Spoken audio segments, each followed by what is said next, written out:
You're listening to Now I've Heard Everything, conversations with the icons of our time. The life of a professional hunter is, by definition, what shall I go Hollywood on you and say, fraught with danger? Slowly I turn the hot breath upon my neck, etc. But it really truly is, because you're fooling with dangerous game. Professional big game hunter Peter Capstick, today on Now I've Heard Everything. I'm Bill Thompson.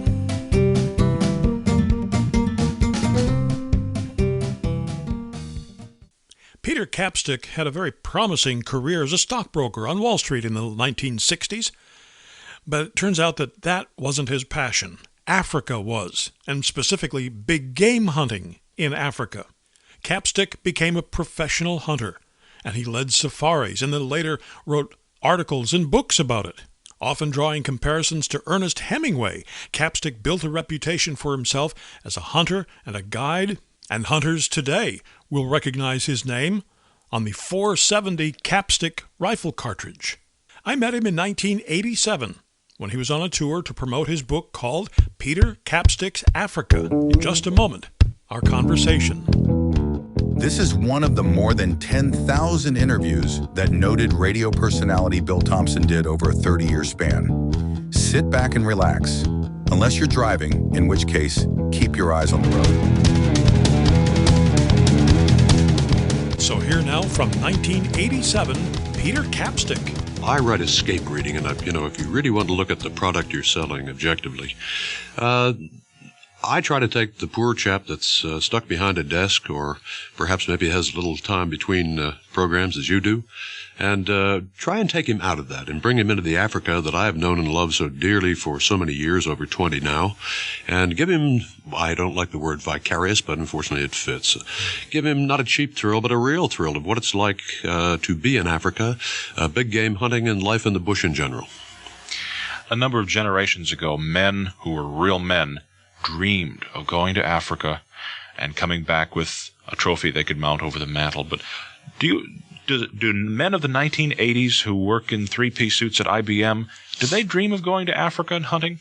They do. I think perhaps the reason that they do it, Bill, is maybe not exactly what you anticipate. Yes, they do. Safari has probably never enjoyed such a great popularity as it is the case right now in Africa. In fact, what is also not largely understood is that the foreign currency generated for these so-called emerging states, which have vast tracts of wilderness, but no foreign currency to buy the commodities they need worldwide. In many cases, Safari is the largest single producer of American dollars and Deutschmarks and Spanish pesetas and the whole business.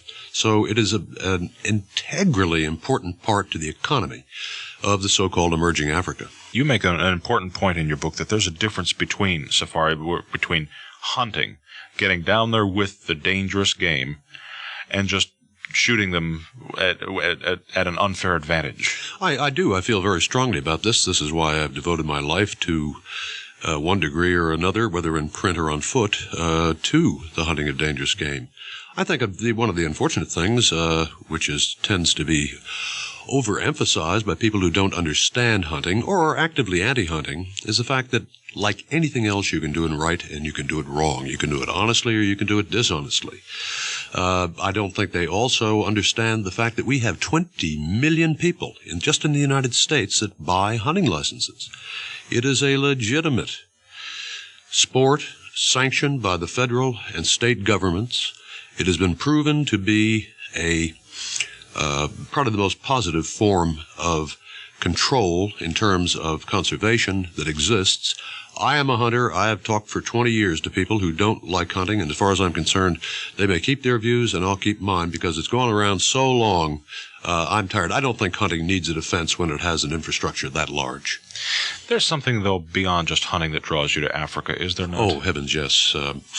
One doesn't climb the mountain simply to get to the top because you take a helicopter, if that were the object. But Africa is a sequence of stimuli, which are the smells, the tastes, the textures, the feels, the colors, the light, the sounds at night, all blend into one magnificent palette of experience that were you to smear it on a canvas, no one would believe you. Now, how close is that experience to what we have been led through the movies over the years to be? How similar are those two? Well, I must say Hollywood has been not precisely objective. I'd say it's a lot better.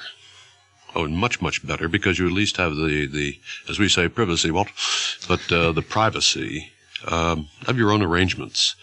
And I don't mean to knock photographic safaris. They're fantastic, and in these various national parks in many countries. But the thing I don't like about them is you don't look for the lions, you look for the 15 Land Rovers that have found the lions.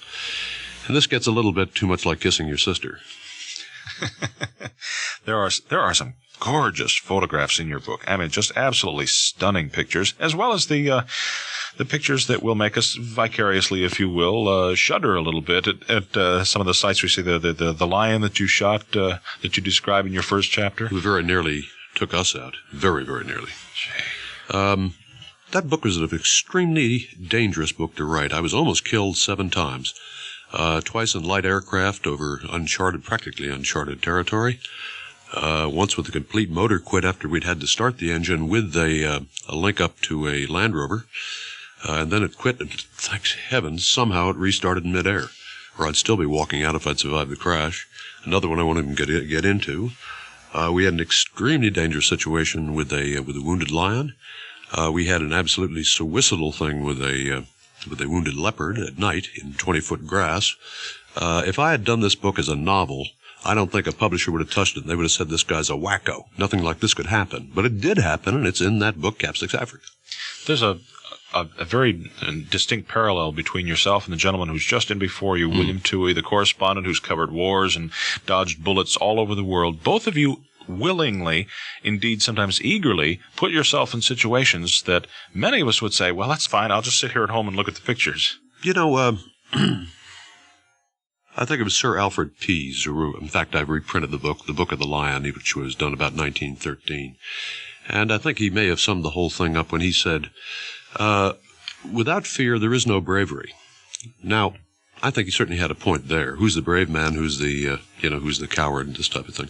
But the concept which you mentioned just a little bit more briefly or earlier was that does the man today want to, I think you implied, beat his chest and hang an animal on the wall? Well, I ask you, what about the women? I would say 65 to 75% of all my safaris have actively shooting women on them.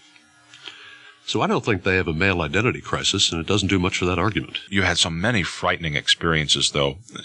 Is it possible to pick out one that has frightened you the most, the one where you really thought, this is it, I'm going to die, I'm not going to get out of this? Gee, I don't know, Bill. That's the life of a professional hunter is, by definition, what shall I go Hollywood on you and say, fraught with danger? Slowly I turn the hot breath upon my neck, etc. But it really, truly is, because you're fooling with dangerous game.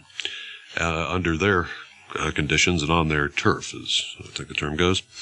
I have, 410 stitches in my left leg.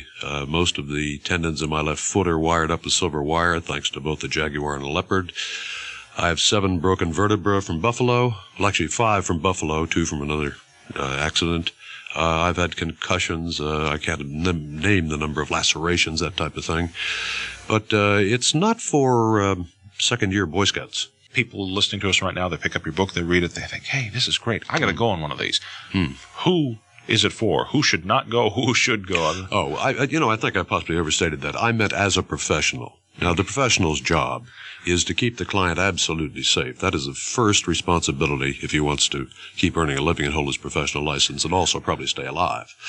But the role of the professional hunter is to impart this kaleidoscope of this thing which we call Africa, to the person who does go on safaris. To show him the game is to give him the feeling of what it's all about, and if he happens to be a hunter, fine. Find the game for him and put him in a position to shoot an animal which is fairly earned. Beside that, the duties of a professional hunter run from everything from being your translator on the spot, your client's bridge partner, his bartender, his confessor, the local sanitary expert in local architecture when you're putting up tents, and you're the social equal of anyone but a duke, perhaps. So, but it's our job to keep the snapping jaws just out of reach. If I were to go on a safari, I think my biggest concern wouldn't necessarily be, I would trust people like you to keep me away from the jaws of death, as it were. But I'd be worried about the dysentery. I'd be worried about getting some sort of horrible disease or some terrible injury and be 400 miles by boat and by hydrofoil or whatever from the nearest medical help. That bill, of course, was one of the major problems with the people who opened up Africa. I think for every one that turned left and who was supposed to turn right with a lion, probably 30 died of dengue fever from black water fever, which is, of course, the terminal stage of malaria. We can go through a list that, I think would frighten a doctor. Today, happily, you have so many anti-disease prophylaxes. Now, I've been 20 years, and if you can believe it or not, in positively malaria-ridden areas. But I religiously take these little pills, one a week, and I've never had malaria. Now, sure, I've had amoebic dysentery, and I've had, I just got over a bout of tick fever that took 30 pounds off me. But essentially, I've never had a client get sick. I mean, really, really ill. Now, clients occasionally do get hurt. They fall down, or, there is a mistake with an animal. But it's normally a matter, we're always in touch with what we call single sideband radios. And we get out there and we cut a strip, and that fellow's out of there in a couple of hours. And also we have I can't obviously say complete medical facilities in camp, but for anything that could conceivably be expected. Politically, Africa is not the same anymore. You have people out there with the kinds of weapons that hunters of past generations didn't have to worry about when they were honestly and fairly hunting game. You didn't have to worry about troops coming over the next hill ready to overrun the country. Is that? Yeah. I think that would be on my mind too if I were to go. Well, I think and fairly too. It has not been. There have been safaris that have run into trouble. To be perfectly honest with you, but particularly in areas which have been taken over by the Marxists. Yet there's a large residual population with still also carrying AK-47s who want to take it back from them. You don't want to get in the middle of these boys. But the real problem to this thing isn't so much to the client as it's to the game, because you've got armies of ragtag people, heavily armed, wandering around the bush, who are not going to really bother you. But what they have is are machine guns mounted on light assault vehicles, and they're machine gunning whole herds of buffalo, impala, this type of thing. The chaps that really get the thumping are the elephant and the rhino. Now, for example, last year it's actually this year, they made an elephant count in the eastern province of Zambia, which used to be northern Rhodesia back in the old colonial days. And they decided that there were 35,000 elephant there. Well, they came back at the end of June this year and ran a count, and they found over 20,000 freshly slaughtered carcasses. So out of 35,000 elephants, well over half had been killed in a period of 6 months. Now, these are not only army people, but these are immensely organized poachers with heavy equipment to carry this stuff out. Armies themselves, private armies of hunters, makes no difference what age, what sex, what size. They want the ivory and the rhino horn for Yemeni daggers. Great status symbol. Now, for example, the week before I left Africa, they just scooped on a chap in Tanzania, formerly Tanganyika, who just happened to have 1,900 elephant tusks in his basement. And he was a rather well-known government official, in fact. And now, the interesting thing is the average weight of the horrible thing of these tusks was 6 pounds apiece. So this guy was shooting, or having shot for him, certainly on a large commercial basis, elephants which are probably a year and a half to 2 years old.